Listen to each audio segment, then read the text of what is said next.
Boa noite a todos. Seguimos, então, agora com a primeira plenária do evento. Convidamos o senhor João Tairo Barbosa, da Gympass, para discorrer sobre o tema Os Passos da Escalada do Unicórnio Brasileiro Gympass, com os mediadores, professor Dr. Alexandre Nabil Gobril e o professor Dr. Fábio Lotti Oliva. Obrigada.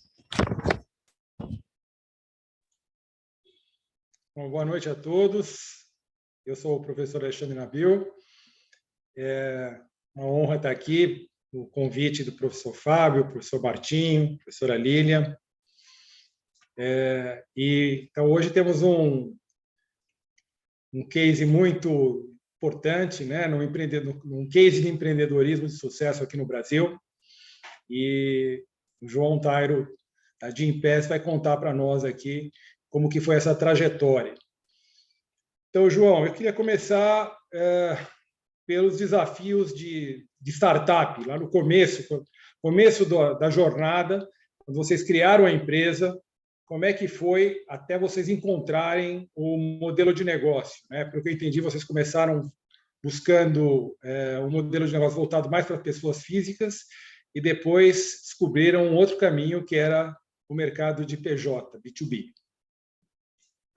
Bom, primeiro, Alexandre, muito obrigado pela oportunidade, professor Fábio, todo mundo, um prazer estar aqui com vocês, compartilhando um pouquinho aí dessa trajetória, né? Quando a gente olha de fora, né, legal ver que cresceu, que fez tudo, mas no final tem muito trabalho e também tá aqui retornando, estando próximo aqui de vocês. Sou feano, fiz economia aí na turma de 2005, o meu sócio também, cofundador, o César, também fez ADM na FE, então a gente tem um histórico, um apego muito grande aí com toda a universidade. Muito legal estar aqui próximo com vocês, aqui, principalmente compartilhando aqui um pouco um grupo de estudos aí de vocês, de empreendedorismo, do mestrado e tudo. Muito, muito legal e parabéns pela iniciativa.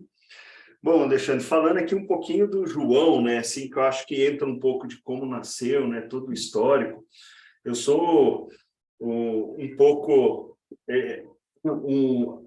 eu e o César, a gente era um pouco outsider aí da faculdade, sabe? Que a gente sempre tentou empreender até mesmo dentro da FE, sabe? Então, eu do lado de economia, ele do lado de ADM.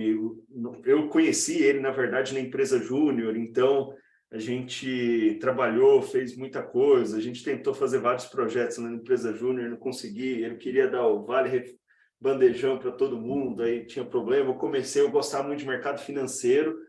Fui eu que criei o evento Jovens Investidores na FE, começando todo o mercado financeiro, tudo. Então, a gente sempre teve um pouco essa veia, né, de poder empreender e gostar disso. A gente trabalhou juntos aí em outras empresas. E acabou que eu me vezei muito para o lado de mercado financeiro, trabalhando em banco, e uma demanda nossa, né, uma grande necessidade aí, falando um pouco de como nasceu, né, que era a demanda comum, que o César teve a ideia e depois a gente foi refinando e entendendo, foi que existia uma dor muito grande para todo mundo que pagava academia e não usava, muitas vezes não retornava. Então, eu trabalhando no mercado financeiro, ele em consultoria, a gente sempre viajando, assim, era sempre aquela frustração, que eu pagava o ano todo e depois não utilizava. E a gente tinha um grupo de pesquisa muito viesado, né? A gente perguntava para os amigos, conhecidos, todo mundo mesmo perfil, trabalhando bastante, pagava academia e não utilizava. A ideia inicial foi, vamos criar um website para poder vender passes diários. Porque justamente assim, o Brasil tem uma grande oportunidade, né? A gente tem menos de 5% da população fazendo atividade física, enquanto você pega a Europa e Estados Unidos com números de 15% a 20% da população. Então, uma grande oportunidade para a gente pensar em expansão de mercado, olhando o Brasil, América Latina versus países mais envolvidos. E do outro, mercado extremamente fragmentado. Então, muitas academias pequenas, pouco profissionais, que a gente teria uma grande oportunidade de poder consolidar, oferecer outro serviço. E aí a gente começou o site com essa proposta e a gente viu que muitas pessoas, né, falam daquele product market fit, que é quando você acha uma proposta legal e tudo. A gente foi moldando a empresa e o modelo de negócio até achar isso, sabe? A gente mudou e pivotou o negócio aí 4 vezes ao longo de 3 anos. A gente quase faliu 2 vezes nesse processo. E foi um pouco tentativa e erro, reconhecer que isso não era sustentável e tudo, até achar um modelo ideal que eu sempre falo, que é você julgar e entender que é um modelo ganha-ganha e que ninguém consegue replicar o que você faz, sabe? Foi um ponto muito crítico. Mas no início a gente começou vendendo passos diários, a gente era um ótimo gerador de leads para as academias, elas adoravam a gente, mesmo eles não vendendo passos diários, né? Mas eu tinha uma falha muito grande no modelo, que era, a pessoa ia lá, acessava o site, buscava, ia comprar o passe para poder utilizar, mas a compra de atividade física ainda é uma compra, sempre foi, né, uma compra muito emocional. Na segunda-feira, depois do feriado, ou janeiro, agora eu vou comprar o plano anual, que aí eu me obrigo a utilizar, porque senão eu não vou. Então era um pouco um mapa mental, né, do processo de decisão de todo mundo. E aí a gente via que a academia ia e ela tinha interesse de bypassar o Gympass, porque olha, não precisa pagar R$10 para vir aqui fazer um dia. Vem aqui que eu te dou de graça, para você conhecer e você compra meu plano. Ou não precisa pagar 10 lá, eu te vendo por 8 aqui no balcão e a gente não conseguia monetizar esse cliente. Então, para a academia era um ótimo gerador de leads, a gente tinha tráfego, mas o modelo não era sustentável. E aí a gente mudou, pivotou para começar a vender as mensalidades das academias. Mas era um processo um pouco caótico, que cada academia tinha o seu próprio plano trimestral, semestral, 7 meses. O cara cancelava, pediu dinheiro para a gente, não para a academia, e a gente viu, cara, a gente não vai conseguir fazer isso sustentável. A gente já tinha lá umas 500 academias trabalhando com a gente. O cara, não consigo controlar, o cara cria plano todo dia, muda, não vai funcionar. E aí a gente mudou uma terceira vez, e a gente criou o pacote de diárias ilimitadas, que era, como a gente já tinha diária negociada, a gente criou uma mensalidade do Gympass, porque o usuário queria comprar mensalidade, ele buscava, então, como que eu vou criar um produto que seja exclusivo nosso? E que a academia não consiga replicar, nenhuma outra pessoa consiga replicar. Que aí a pessoa pagava a mensalidade que ele estava esperando, né, que ele estava buscando, mas em vez de comprar o acesso só em uma academia, ele podia usar toda a nossa rede. A gente falou, bom, com isso eu tenho um produto que é exclusivo do Gympass, eu defino o preço, eu já tenho toda a negociação com as academias, então eu consigo controlar o cliente. E aí, quando a gente começou a vender, começou a ter bastante tração, os usuários adoravam, mas aí o que a gente viu? Que uma parte importante do processo, né, do ecossistema, são as academias, a gente estava prejudicando um pouco eles, porque a gente estava brigando pelo mesmo cliente. Era a pessoa que antes ia lá, pesquisava na internet para comprar o plano dele, agora comprava com o Gympass. Ou a pessoa no próprio balcão ou no vestiário da academia falando, olha, você paga academia? Não, eu pago pelo Gympass. Compra lá com ele, você paga igual que você pagaria aqui na academia e é bem mais legal, você pode acessar onde você quiser. Aí a gente começava a canibalizar os próprios clientes da academia. Aí a academia ficava muito brava com a gente, que a gente falou, pô, vocês estão roubando nossos clientes, era para trazer novos, não funciona. Aí a gente viu, cara, isso também não vai parar de pé, porque quanto maior a gente se torna, maior a pressão para todas as academias e maior canibalização que a gente vai gerar. Aí a gente falou, bom, a gente precisa pensar agora aqui num modelo diferente e como poder encontrar isso. E foi aí que veio as empresas, que a gente já estava quase falindo nessa época de novo, a gente já tinha feito uma rodada de investimento com o pessoal que foi muito bondoso em acreditar na gente, porque a gente não tinha nenhuma perspectiva de funcionar ou não, foi na vontade e na inspiração mesmo. Mas surgiu o primeiro contrato nosso com uma empresa que basicamente ela falou, olha, eu tenho reembolso, faço reembolso de academia para os meus funcionários, eu tenho escritórios em 15 cidades diferentes, foi a PricewaterhouseCoopers de consultoria. Eu tenho aqui 2 pessoas só cuidando de reembolso, falou, vocês não querem fazer isso para mim? Porque eu não quero fazer um trabalho muito oneroso. Cara, você já tem uma rede grande, vocês cuidam de todo o meu processo de reembolso e a gestão disso para a gente. A gente, ótimo, a gente está quase falindo, né? Fazer qualquer coisa, né? Para tentar pensar e organizar isso. E aí, depois que a gente implementou, a gente viu que a empresa subsidiava 30%, a gente dava 20% de desconto, que é aquele desconto padrão, né? Que toda academia dava, e o funcionário pagava 50%. E aí a gente os funcionários começaram a utilizar, e o que mais surpreendeu a gente foi que a academia se surpreendeu muito positivamente.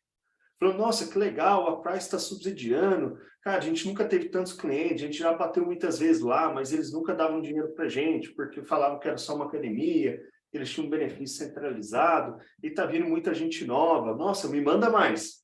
Que legal esse trabalho que vocês estão fazendo. Foi aí que surgiu aí uma luzinha e falou, opa, aqui é um bom local para a gente poder explorar, para a gente controlar. A Price está melhor do que a gente, porque sem o Gympass, e para a gente poder organizar.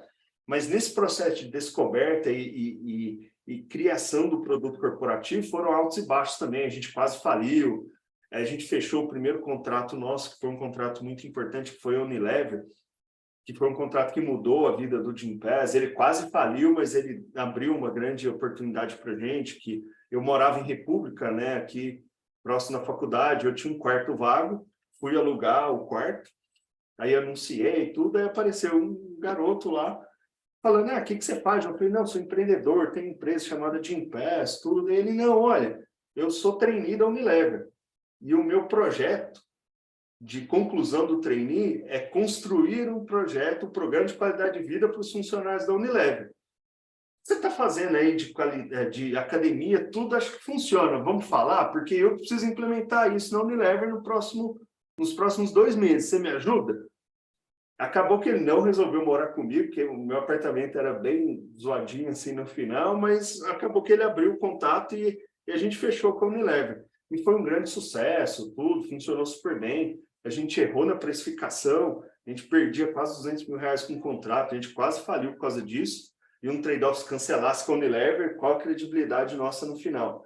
Mas aí a gente ajustou o modelo e foi aí que a empresa tomou uma forma, que aí, só concluindo aqui a resposta para você, Alexandre, que depois de todos esses processos, idas e vindas, aí, erros, né, acertos, a gente sentou e avaliou muito bem, que a gente avaliou, e eu acho que isso é muito importante quando você está pensando em empreender ou qualquer outro tipo de produto, que o Gympass, ele presta serviço, né, para 3 clientes diferentes. Eu tenho empresas, eu tenho funcionários e eu tenho academias. Quando eu olho para as empresas, elas pagam menos com o Gympass, elas têm uma maior flexibilidade com a gente, eles conseguem ter muita informação, dados que eles não teriam sozinhos, e nem a capilaridade que a gente tem. Então, a empresa está melhor com o Gympass do que sem o Gympass, e ela não conseguiria replicar todo o trabalho que a gente faz sozinho, porque ela não tem estrutura para isso. Quando eu olho o usuário, né, que é o colaborador da empresa, ele paga mais barato, ele tem mais flexibilidade e ele consegue ter acesso a diferentes modalidades que ele não conseguiria replicar isso sozinho.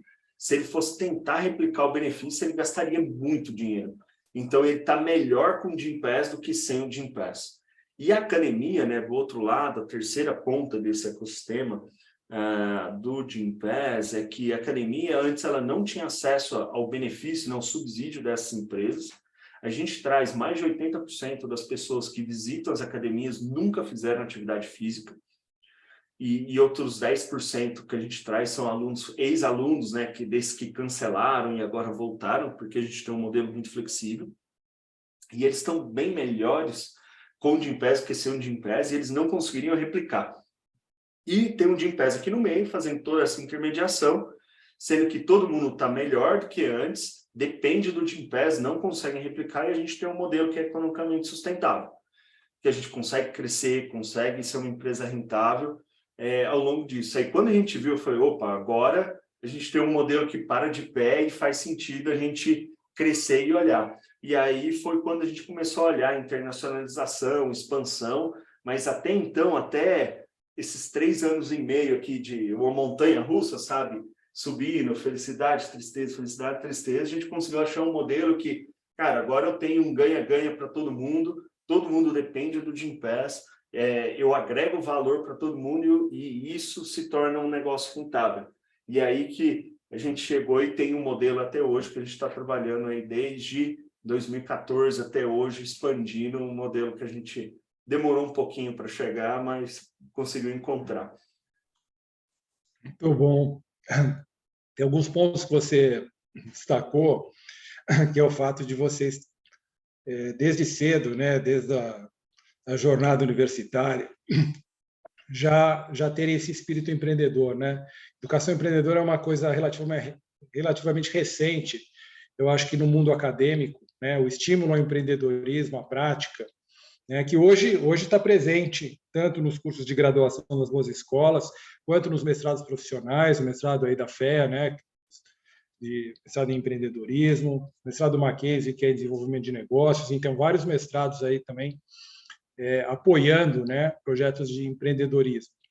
E muita gente criando negócios. Eu acho que, né, a experiência da empresa Júnior, quer dizer, tudo isso que você falou é muito importante até como exemplo para essa geração que está hoje com esse espírito de querer criar negócios. Então, esse é um ponto que eu queria destacar.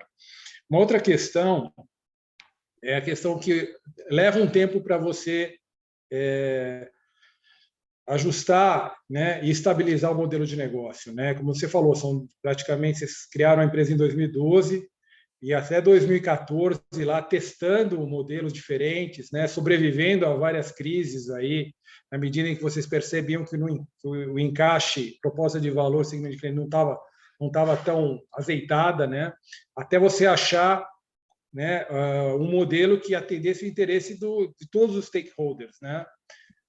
Da academia, do colaborador e das empresas, leva um tempo, né? E eu acho que isso também é uma lição, é um aprendizado que você não tem mágica, né? No mundo dos negócios, você realmente, principalmente startups que querem crescer de forma muito acelerada, precisam desse tempo para achar o modelo de negócio ideal. Mas aí, depois que acha o modelo, tem as dores do crescimento, né? Aí é o grande desafio. E a velocidade com que vocês cresceram, uma velocidade extraordinária, né? Se você pensar, uma empresa de 10 anos virou um unicórnio, virou uma referência, né? Virou, assim, dominante no mercado. Eu queria que você falasse um pouquinho assim, e depois, né? Achou o modelo de negócio, e agora como é que eu faço para crescer e para acelerar? Quais são os grandes desafios? Não, ótimo. Não, acho que foi bom você citar isso, sabe, Alexandre? Eu acho que toda essa jornada que, assim, muita gente olha o sucesso, né? Ou vê o empreendedorismo como um fim, né? Não, eu quero criar uma empresa grande, eu quero fazer algo, impactar muita gente, mas muitas vezes, assim, você precisa gostar da jornada, sabe? É esse dia a dia, esse dinamismo, ter várias dificuldades, que você leva problema para casa, é quase como uma opção de vida, sabe? E eu acho que isso é construído muito na faculdade, porque são as pessoas com que você se relaciona, são os amigos. Então, grande parte dos funcionários do Gympass, nos seus 2, 3 primeiros anos, vieram de colegas, de pessoas que acreditavam na gente, que a gente conhecia, que eu admirava e sabia que ele ia trabalhar bastante, que acreditava de um certo modo com a gente. Foi todo esse networking que a gente criou durante a faculdade. Então, acho que é muito importante. E aí, quando você pensa em desafios, sabe, para poder escalar, porque são dois modos, né? Quando você pensa em empreender ou quando você quer inovar, você tem um lado que eu quero criar uma coisa nova que ninguém está fazendo. E aí, quando você não tem uma coisa nova ou tem alguém em outro país que está criando alguma coisa, você quer replicar, tem um grande desafio que é achar esse product market fit, que é entender como o produto funciona. Então, vai ter muita interação, vai ter tentativa e erro. E sempre essa resiliência, essa frustração vai ser muito importante nesse início, porque o produto não está pronto ainda. Aí tem um outro lado, que é fazer de um modo melhor o que outras pessoas já fazem, é melhorar esse processo. E aí, muitas vezes, o desafio está na execução. É como você executar isso melhor, de um modo mais eficiente e de um modo mais econômico, que aí você consegue construir um negócio sobre isso. E aí, quando a gente fala nesses desafios para poder escalar o negócio e crescer, são vários, sabe? Que assim, quando a gente fala que a gente demorou esses 3 anos aí para achar um modelo, eu falo, nossa, a gente achou um modelo que é super legal, é viável, e a gente tem a grande vantagem de não ter ninguém fazendo isso ainda. Então, se a gente chegar primeiro no mercado, a gente pode abocanhar isso e garantir essa posição de liderança. Mas os desafios são enormes, porque a gente não tinha experiência, a gente não tinha estrutura. E isso desde back-office, que é como eu vou contratar várias pessoas. A gente chegou nesse processo de expansão aí 2015, a 17, 18, que a gente abriu aí 10 países em 2 anos, sabe, Alexandre? A gente contratava 200 pessoas por mês.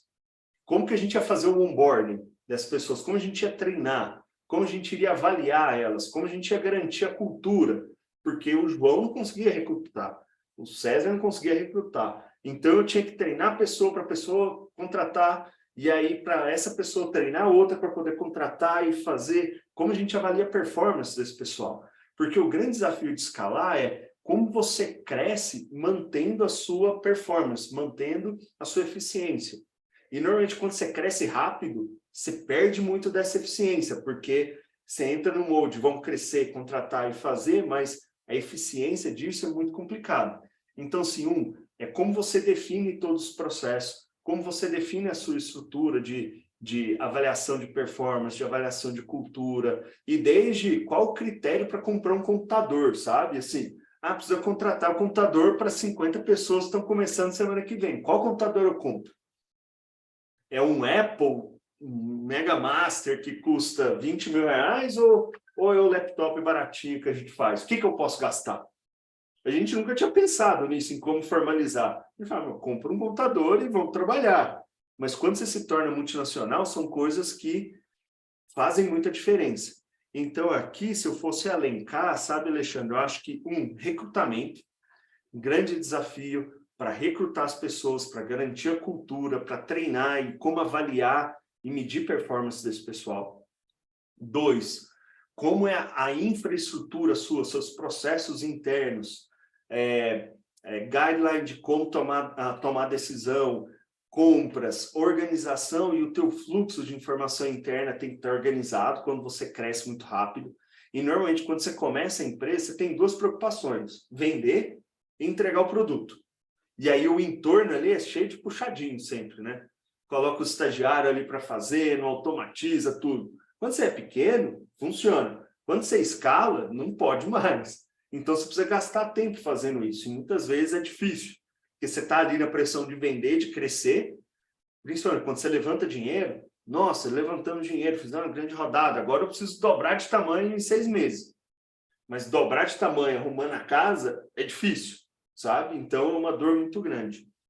E aí, terceiro, eu acho que eu já falei aqui das pessoas, dos processos internos, e também como você adapta a sua realidade em regiões diferentes, países diferentes, porque o produto é diferente, não adianta. Se você vai negociar e tem um serviço em São Paulo, é diferente você trabalhar no Rio, é diferente trabalhar em Porto Alegre.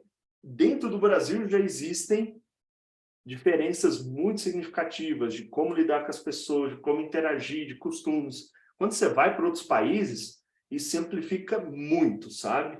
E aí, com a pressão de venda, priorização de venda, desenvolver produto, cuidar das pessoas, treinar e avaliar, e ainda adaptar essas coisas, acho que é uma avalanche de desafios aqui, sabe, Alexandre, que vale muito a pena olhar com carinho e não subestimar. Se eu fosse olhar aqui, olhando para trás, né, o João de hoje, depois de passar toda essa experiência, fosse fazer tudo de novo, eu organizaria muito mais, investiria muito mais tempo no back-office, garantiria que a gente teria um time muito bem organizado para poder recrutar, manter a cultura, os rituais da empresa, para a gente comunicar muito bem e não muito vamos fazendo aqui ao longo do caminho de como a gente fez. No final, a gente acertou muito mais que errou, né? Porque a gente chegou até aqui, conseguiu se consolidar como líder global, mas a jornada foi dolorosa, sabe? Muito Professor bom. Alexandre, fiquei Foi pensando aqui, se me permite, Lógico. João, você elencou muito questão interna, né? E processos, né? Isso é por conta são as dores do crescimento, a questão do recrutamento, e também comentou uma visão aqui de como se adaptar às realidades, né? Acho que a tropicalização. Mas eu queria explorar um pouquinho mais se você tem alguns outros riscos que vocês se identificaram, do tipo concorrência, perda de informação, alguma coisa mais externa, né, aos agentes, em termos de governo, né, legislação de cada país. Quer dizer, lógico, entendo que acho que a dificuldade de crescer tem muito do desafio interno, mas e fora? O que você via do ambiente? Que parece que, não que o ambiente é contra, né, o seu crescimento, mas tem várias armadilhas, né? Não sei se você poderia elencar ou se eu estou vendo mais do que... Eu acho que vai depender um pouco da realidade de cada empresa ou qual o desafio que você está tentando resolver, sabe, Fábio? Quando você está num segmento que é extremamente regulado, vamos pensar em fintechs, pagamentos, informação médica, plano de saúde, que você tem aí, que é extremamente regulado, eu acho que é muito importante você ter um embasamento e saber aonde que você está lidando. Porque uma fintech funciona no Brasil, mas pode não funcionar nos Estados Unidos, que as regras são diferentes. A oportunidade é diferente, então a escala, esse desenvolvimento é diferente. Então, quando você olha para esses agentes ou a possibilidade de um governo com uma canetada acabar com o teu negócio, vai depender muito do setor. No nosso caso, a gente tinha vantagem que era um setor não regulado, extremamente fragmentado, que ninguém olhava, assim. Então, era um pouco... Você pode olhar ou como um pesadelo ou como um oceano azul, sabe? Depende de como você está avaliando, sabe? Que é muito pouco estruturado, pouco desenvolvido, as pessoas são pouco formais, são muitos profissionais de educação física que olham e não pessoas de negócio, entendeu? Que é diferente a tratativa disso. Então, os ambientes externos ou de governo ou riscos vai depender muito de qual o seu negócio. E aí alguns vão ter um risco maior ou menor. No nosso caso, não teve. No nosso caso, de competidores, a gente tinha um cenário que não tinha outras empresas fazendo, então a gente tinha oportunidade e depois foram surgindo algumas outras empresas que faziam coisas semelhantes, outras passaram a nos copiar para poder trabalhar e tudo. E aí, o que eu acho, sabe? Assim, a gente tem uma visão um pouco pragmática disso, sabe, Lotte? Eu acho que se o negócio é bom, o mercado potencial é grande, existe demanda pelo produto, é inocência de cada um pensar que você não vai ter competidor e que não vai ter ninguém mais trabalhando nesse mercado. Então, assim, se você está olhando sempre o que o competidor está fazendo, você sempre vai estar para trás. Ele sempre vai estar fazendo alguma coisa, ele está na sua frente, sabe? Então, a gente sempre olha dentro do Gympass que o nosso principal competidor é a nossa falta de velocidade, a nossa não agilidade, a nossa falta de inovação ou sempre entregar o melhor serviço. Porque se eu não entregar o melhor serviço, o cliente vai cancelar comigo, seja para o concorrente ou porque ele não gosta. Eu não entreguei o que ele esperava.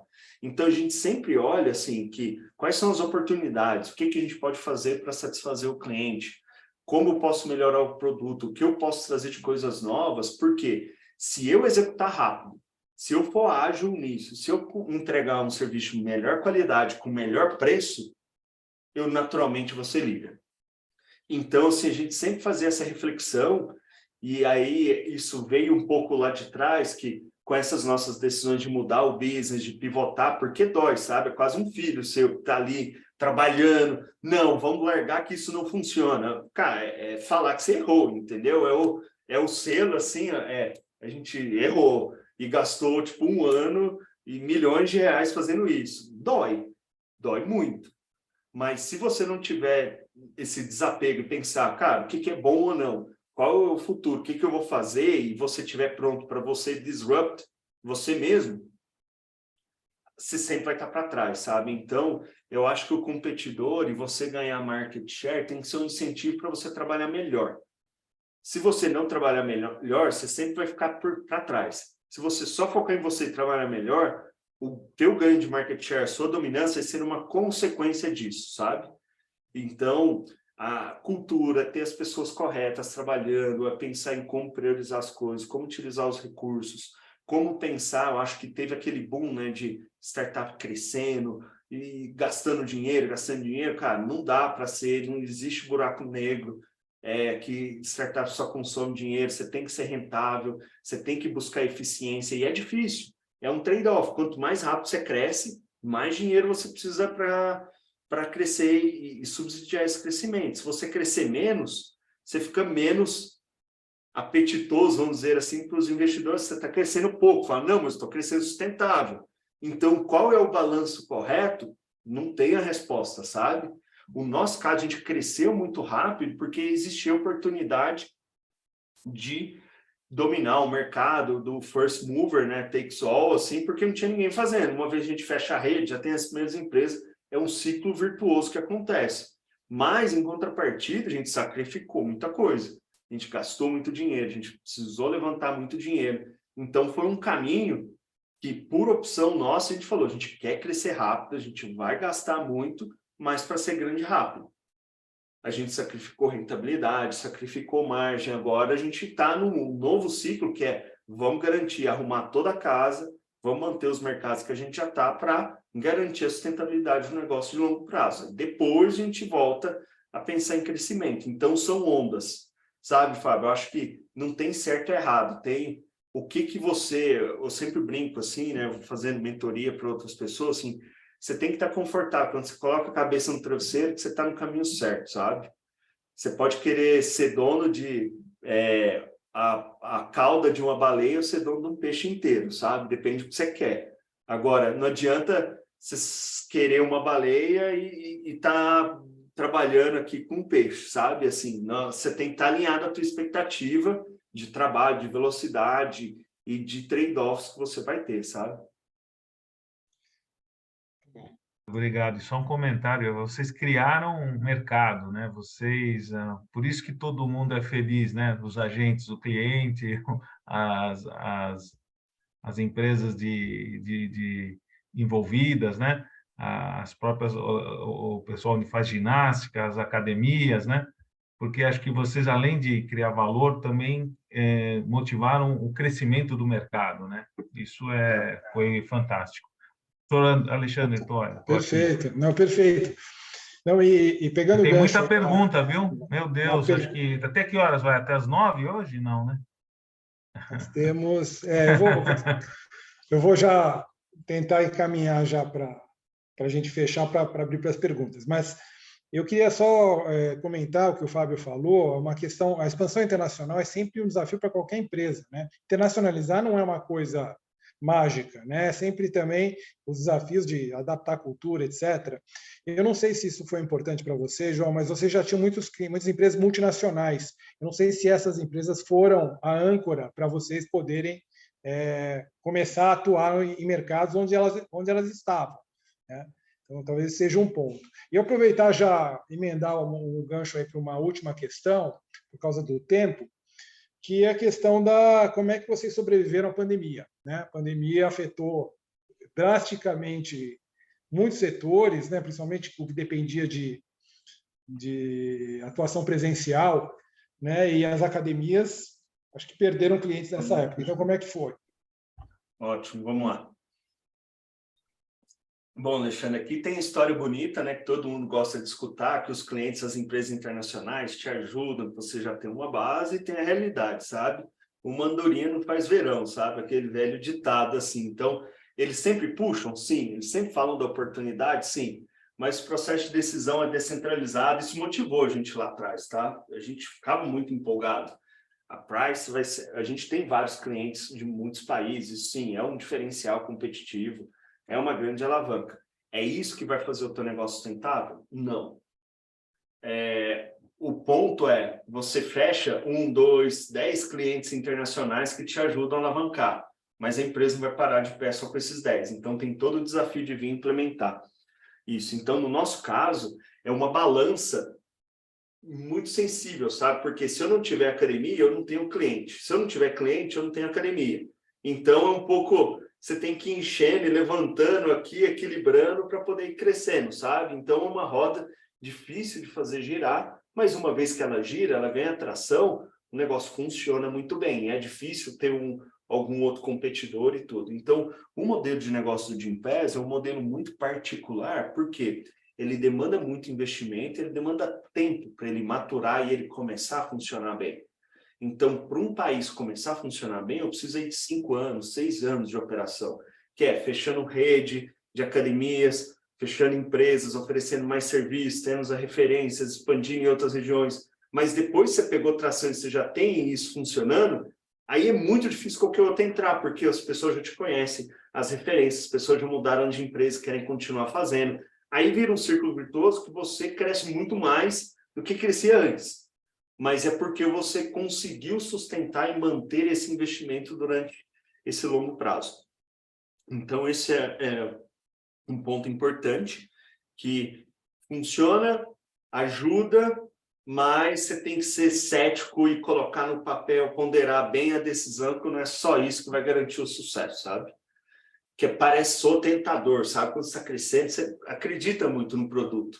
Você ama aquilo, você realmente acha que vai funcionar. Mas a execução, né, o dia a dia, a trincheira ali é muito desafiadora, sabe? Aí, vamos falando agora da pandemia, sabe? Assim, a gente teve uma sorte, porque eu cuidei de toda a parte de expansão internacional de Gympass. Então, em 2015, eu mudei para o México, morei no México, na França, na Alemanha, na Itália, depois um pouco dos Estados Unidos. Eu estava morando na Itália, morava em Milão, no momento da pandemia, ali, 2020.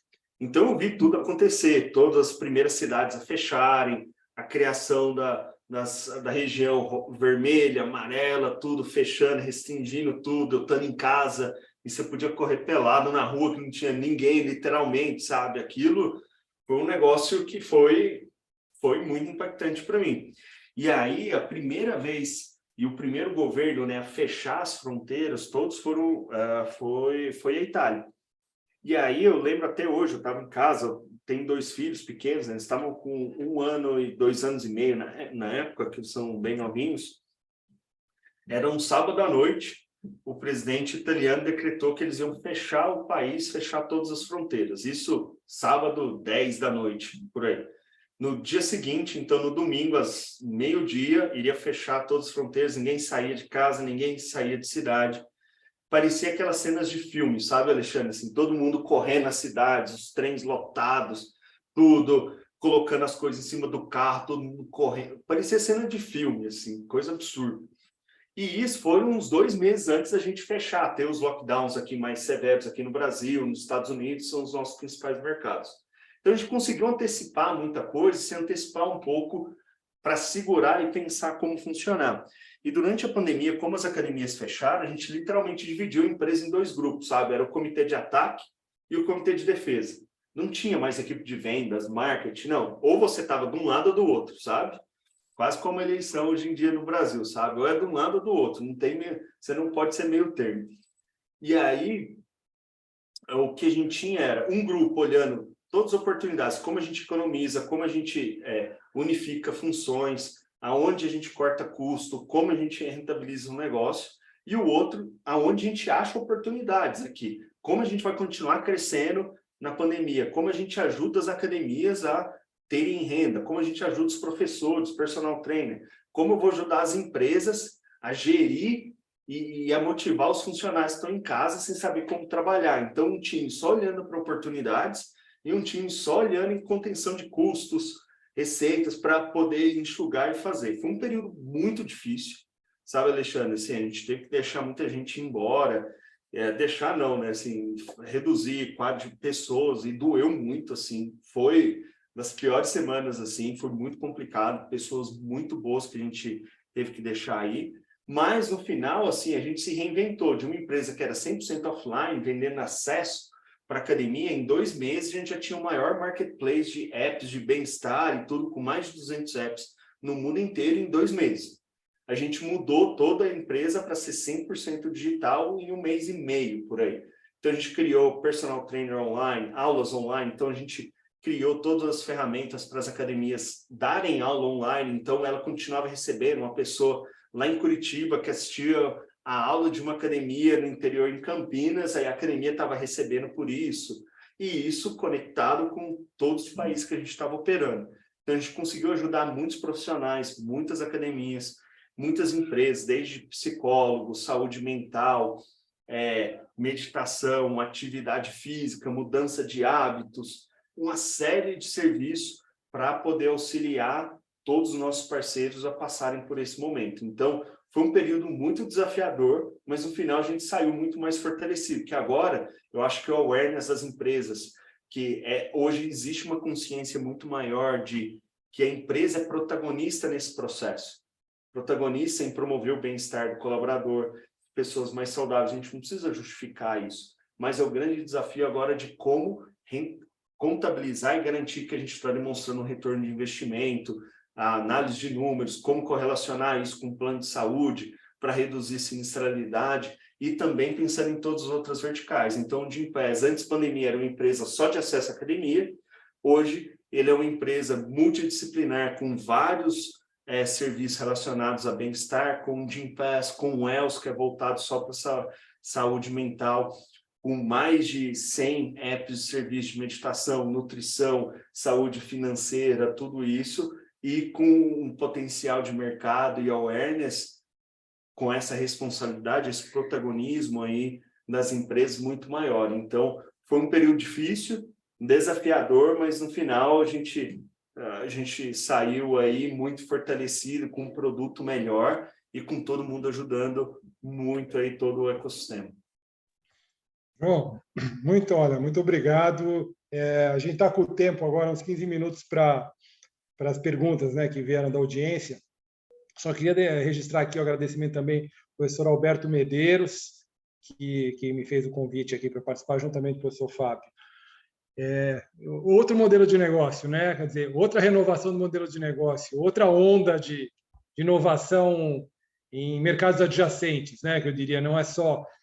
Você tem a inovação incremental, mas agora, de novo, um novo modelo. Muito bom. Parabéns, João. Eu vou devolver a palavra para o professor Fábio, que vai conduzir aí com as perguntas das pessoas. Obrigado, professor Alexandre. Bom, João, fantástico te ouvir, mas aqui o pessoal está com muita vontade de perguntar. Posso? Vamos lá, vontade. André Palma, colega, nosso aqui, já mestre, né, pelo nosso programa, e empreendedor, não sei se você conhece, mas também tem uma empresa muito interessante. Ele pergunta, tem várias, né? Algumas. Como foi a busca pelos primeiros investidores, tá? E depois, se você puder comentar, se der até para a gente aproveitar mais perguntas, como é que foi a métrica de valuation nesse estágio, né? Mas o que você puder falar um pouco aí sobre os investidores, como é que foi essa busca aí, qual a tua percepção, como foi a realidade de tudo isso? André, eu realmente gostaria de fazer uma resposta super elaborada, que a gente fez vários cases, ou uma conta complicada, assim, mas no início, lá em 2012, nós somos a primeira leva aqui, né, de empreendedores de empresas que se tornaram grandes. Então, a gente começou junto com o pessoal da iFood, que eram todos colegas ali de faculdade, 99, Táxi, o pessoal do Nubank, Creditas. Então, era a Log também, então a gente conhecia, e na época a gente tinha 2 fundos de investimento no Brasil, literalmente 2, que investiam em empresas maiores, não era muito tradicional, a gente ia para fora para buscar investidor fora do Brasil, mas era muito complexo, porque eles eram uma dificuldade cambial, como investir, via um risco muito grande, porque o Brasil, na América Latina, ainda não tinha despontado para isso. Então, foi muito desafiador. Assim, o primeiro seed round que a gente teve foi Family and Friends. Então, assim, o César convenceu o sócio da McKinsey a investir nele, porque, fala, por favor, me ajuda. Sabe? Aí ele gostava, confiava no César, era grupo do ITA que a gente pegou, ex-investidores ou ex-alunos do ITA para poder investir, da GV também, grupo de Harvard Angels, do César que eu trouxe alguns amigos também. Então, o seed round foi caótico. Métrica do valuation, sabe, aquele estilo Casas Bahia, que é pagar quanto depois, sabe, porque não tinha métrica, né? Era múltiplos da receita, múltiplos da margem, não tinha benchmark. Todo benchmark que a gente tinha era grandes empresas fora, porque a grande história de empreendedorismo na nossa época era o Buscapé. Que aí era o Buscapé, que foi a primeira empresa que teve um exit de $300 milhões para a Napster. Era o único caso que a gente tinha. Que as outras empresas, né, de tecnologia, você pega a Stefanini, a Toto, são empresas empresas de tecnologia, hoje são líderes globais, mas não era uma startup lá, Vale do Silício, que todo mundo via, né, antes. Assim, bem diferente. Então, foi um pouco de descoberta e tentativa e erro, sabe? E nesse processo, dos 3 primeiros anos, a gente fez 2 rodadas de investimento. Então, uma que foi com um fundo nacional, que foi aquela assim, a gente precisava pagar a academia no dia 15, o dinheiro caiu no dia 13, sabe, na conta, senão a gente não ia ter dinheiro para pagar, e a gente teve que demitir funcionário, que senão não ia fechar a conta, e falar, olha, espera que eu vou pagar sua rescisão daqui a um mês. Então, não teve muita ciência, foi mais fundos pequenos, sem expressão e tudo, e depois o nosso Series A foi um fundo chama Atômico, que era um fundo europeu, britânico, né, que era o fundador do Skype, que criou esse fundo, que a gente tinha contato com ele, que ele conhecia os fundadores, que o César teve contato com ele lá fora, e ele foi o primeiro investimento da Atômico aqui no Brasil, sabe? Então, foi meio buscando aqui referências, e hoje é uma grande referência aqui. A próprio Valor Econômico é um fundo muito legal. Foi o primeiro, quase um dos primeiros investimentos deles aqui no Brasil, foi o Gympass, que um contexto bem diferente, que era pessoa, a gente tinha um contato direto lá em São Francisco, e hoje eles são bem atuantes no mercado. Então, queria fazer uma resposta um pouco mais elaborada, sabe? Mas, assim, foi um pouco doloroso o processo de ir conquistando. Aí, depois que a gente achou o modelo, começou a expansão internacional, a história mudou de figura. A gente crescia muito, era a primeira empresa indo para fora, e a gente teve muito mais demanda. Foram novos fundos chegando, tendo acesso a capital de fundos estrangeiros, que a gente tem Kazek entrando depois, General Atlantic, SoftBank, são os caras maiores fundos que a gente tem aí na região, mas já com um pouco de track record, entendendo mais e sabendo um pouco dessa história que a gente estava crescendo e entregando um produto que era muito diferenciado, com potencial global. Mas, assim, até chegar nesse ponto da gente mostrar, olha, somos uma empresa global, está funcionando, olha, tem tração, e olha que legal esse modelo, agora eu estou interessado. Mas antes era, deixa eu esperar e ver se você prova o modelo primeiro, sabe? E aí é o ovo e a galinha. Se eu não tiver o dinheiro, não consigo provar, então não foi muito glamouroso não, sabe? Obrigado, João. Obrigado Doutor João, né? Obrigado aí pela aula e pela franqueza, né? Nós temos mais 3 minutinhos, meu caro. Dá para mais uma pergunta, João? Vamos lá. Por favor. Acho que aqui é o professor Alvaí, se eu não me engano, né? Isso mesmo. Você mencionou tentativa e erro, né? Essas pivotações aí, acho que super legal. Ele pergunta se isso foi feito de alguma forma estruturado, se você usou algum modelo estruturado para desenvolvimento de negócio, como Lean Startup, Customer Development. Quer dizer, o quanto a teoria, nesse momento, ou quanto o teu conhecimento da fé, fala bem, né, por favor, quanto esse conhecimento da fé te ajudou a encontrar esse modelo de negócio? O que é que você pode falar para nós aí sobre essa importância da tua bagagem conceitual, né, tua formação? Não, vai assim, eu acho que o Lean Startup sempre foi uma base nossa, então todo o conhecimento e várias coisas de análise de modelo de negócio, de quando você pega a teoria de jogos, de como poder avaliar os produtos e os trade-offs entre um lado e outro, como avaliar produtos, aí Porter, que era uma grande referência também. Então, assim, tudo isso ajudou a embasar muito todas essas decisões, tá?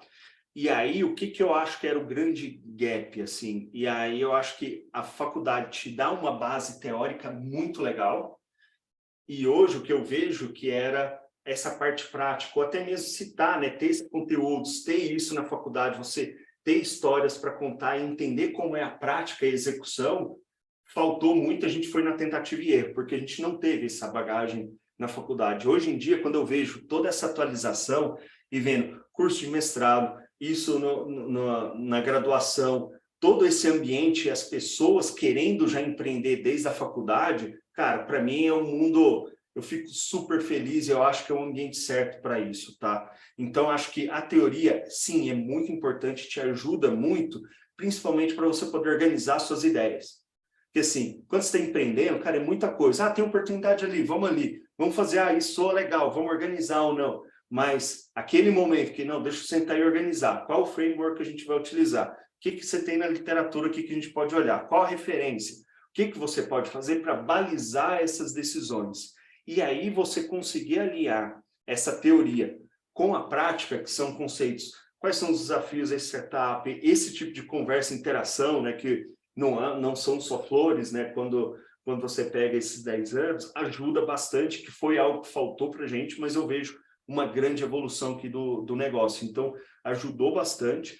Do meu curso de economia, foi pouco que a gente aplicou, que ainda é um curso muito diferente, né? O viés era muito mais econômico, de administração e outras coisas que a gente foi conhecendo. Então, fui estudar em Stanford, fui pegando muita coisa. Então, tem bastante coisa que você consegue aplicar. E se você tiver disciplina, porque é muito fácil você focar só na execução, porque você está naquele movimento, né? Olha, demanda isso, vamos fazer, vamos crescer, vamos contratar. Mas se você tiver disciplina de, olha, qual o desafio que eu estou lidando, qual o framework, como eu vou seguir, qual é a literatura, isso sim ajuda e guia muito o nosso trabalho, sabe? E você acabou respondendo também a pergunta do Marcos Ferreira, né? E comentava qual foi sua base teórica, o que te ajudou nessa trajetória, né? Cara, tem várias Legal. coisas, ó, só respondendo aqui, existem fases, né? Que tem a fase que você quer crescer e quer saber como escalar, e tem algumas referências. Depois que a gente já estava grande, eu falei, nossa, eu preciso cuidar de mim, assim, o que o João quer? Sabe? Quem sou eu? Porque a grama do vizinho sempre é mais verde. E aí, qual o próximo passo? Eu estou feliz ou não estou?